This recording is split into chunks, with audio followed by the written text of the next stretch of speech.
Everyone, it's Mr.T here from Sosua Beach, and behind the camera here we have the Taino lady and Inés Grullon. Is that correct? Inés Grullon. I'm not Taino, but I'll explain how in fact I am, but Inés Grullon, yes. Yeah, but it is a Taino sculpture. What's her name? Her name is Atabe.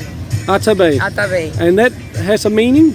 Well, in the mythology of the Taino culture, Taino culture's mythology, Atabe is their queen, their mother of the earth, of everything.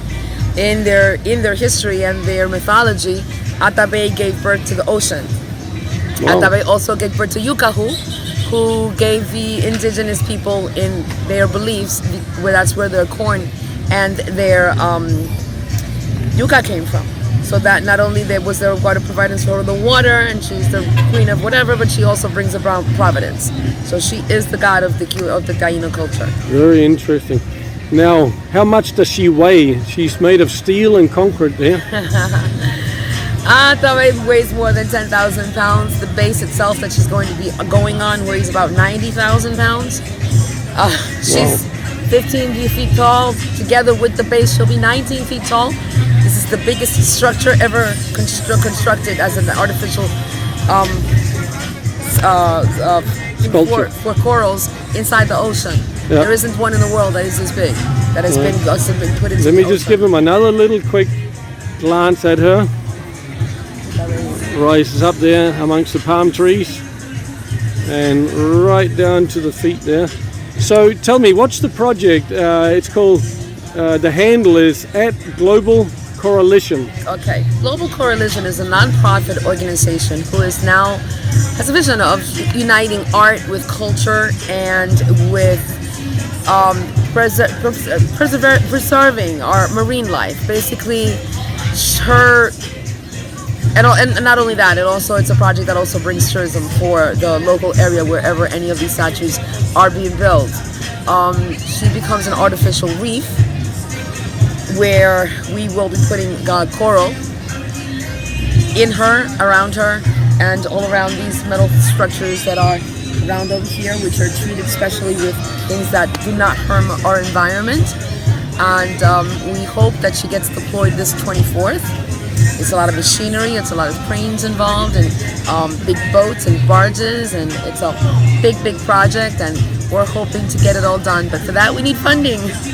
Okay, so what can people do to help out there? What people can do is they can go onto the website www.globalcoralition.org. They can check out @Global Coralition on Facebook and on Instagram. On all of those sites, they can find a link for GoFundMe, where they can give their love donations towards the funding to have her deployed. Funds after that, of course, will be needed for her maintenance. It's not just about taking a statue or piece of art and putting it in the ocean. There's a lot more that comes around along with that. You create an artificial reef by putting lots of corals on them, corals that are now being farmed in a kind of like a botanic garden, where they're using methods like microfragmentation to go ahead and split them.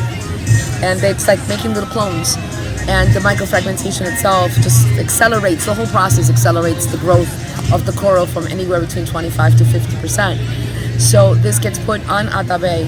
After these corals are transplanted, she needs maintenance. She needs to be cleaned. She needs a special kind of people who are equipped for it.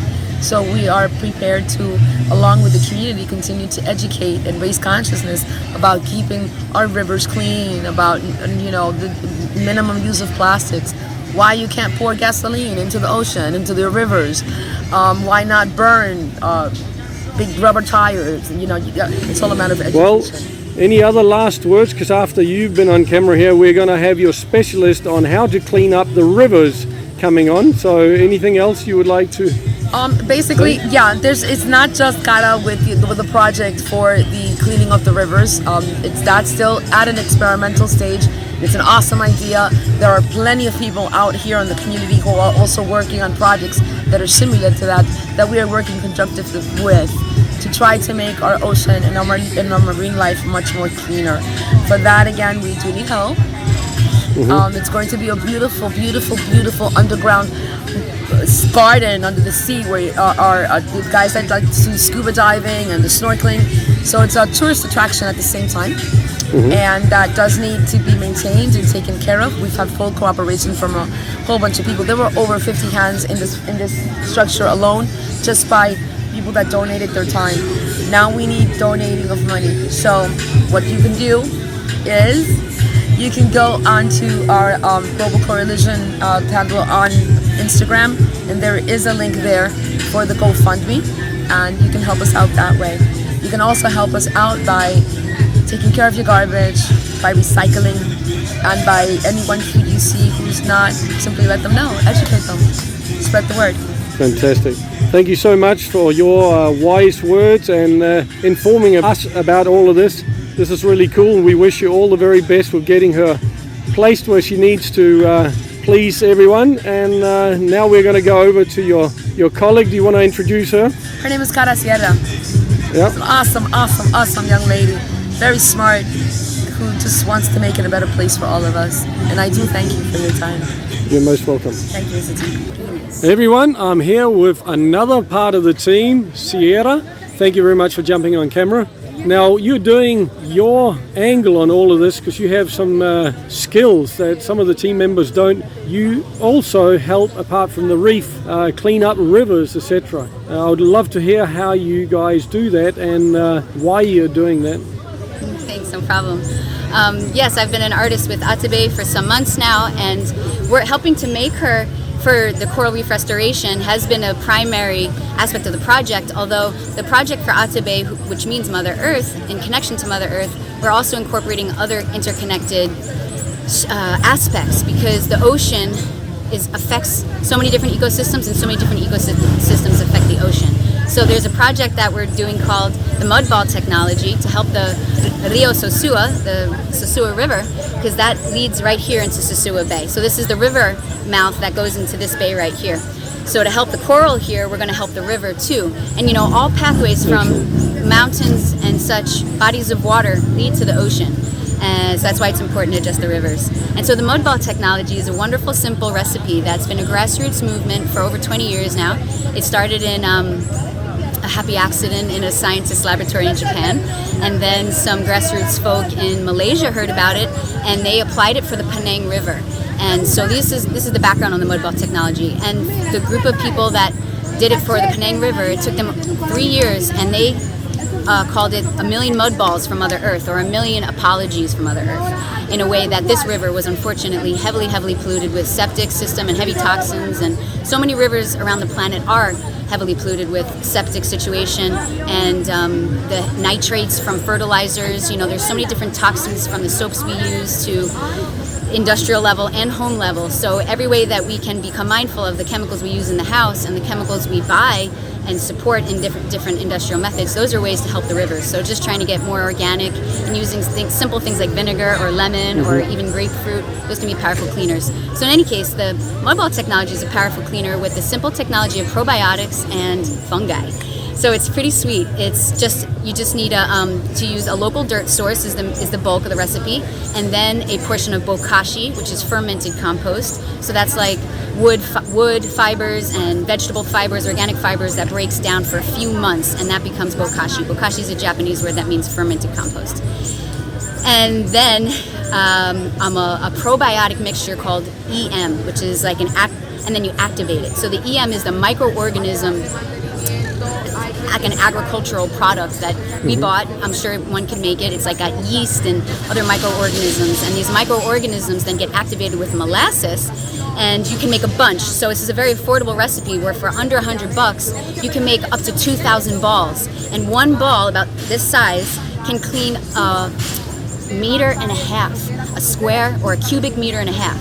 So if you have a recipe, this recipe that I could share with y'all, 2,000 could fit then 2,000 square meters of cleaning a river. So the nature of the mud ball technology is that the ball, so you mix all your dry ingredients first, then you add the molasses and the EM after it's been activated for over 10 days or so. You make a mixture. A little bit of clay can also be added too, and you make a ball, just like a meat the ball. It's very good. and it's wonderful with a group of people. People love to do it, and it's very easy. Kids all alike. And so you make these balls, and then they dry out for 2 weeks. They ferment as well in a cool, dark place, and then they are ready to go into a body of water. And you could use it in watersheds. You could do it directly into the ocean. So many different bodies of water, because they go essentially to the bottom of the body of water, lakes, whatnot, and they help filter out the heavy metals and toxins that they come in contact with. So how do you dump them or deploy them?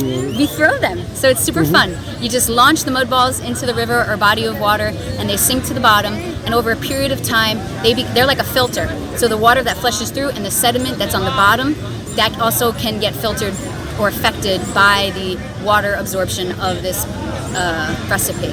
And it's inert. The recipe itself is inert until it comes in contact with the heavy metals and toxins. And there's details to that too that I could help give you the information. You can share it in writing and whatnot. Okay, fantastic. This is mind-blowing knowledge here, but really cool. Just bring a rowing boat full of kids out there, and then they will put the balls in the water. Now, your contact details? So my name is Cara Sierra, and Cara, C-A-R-A. Cara means friend in Irish, so I'm friend of the sea, the air, and the ra, the sea, the air, and the sun. So I like to share with myself. I'm a sculptor as well. I make mermaid sculptures, so Sierra is my little mer heart feeling. And so carasierra.com. Also, I share a global movement. Many of us are sharing this global movement for human equality, living with the webs of life, where we celebrate a spelling of human that's H-U-W-M-A-N. So the W is like a yin to the yang, so we can have a balancing blend to anybody's song. So H-U-W-M-A-N, you can check out at humanbeing.com. And it's the amazing thing about this word is that it's a biocentric spelling and identity for being a human. So when we include the earth into our consciousness, into our state of being, boom shaka, I believe all those actions that we have can then be like instinctually or inherently more automatic for the animals and the ecological aspects, like, oh, I'm running the water. Oh, there's going to be mindfulness for not wasting too much water, because it is a finite resource, and drinking water is a privilege, not just a privilege, a need for all beings. So wherever we can save good drinking water and make more drinking water from heavily polluted waters, there is so much hope for that. So I hope y'all make some mud balls in your local watershed areas that need support. Thank you so much, Sierra. Yes, thank you so much, too. The handle for all your social media for your team is at Global Coralition. Yes, at Global Coralition on Instagram. And also my Instagram is Cara, at Cara_Sierra. So it's CARA_SEAIRA. And also at human_being. And human still can be pronounced however. So many blessings. Share it, pass it on as it goes and flows. Excellent. And all the best with the project here. Thank you so much. It's been such an honor and a delight to be working with Atabey. Yeah, thank you very much. And just one last look at her here.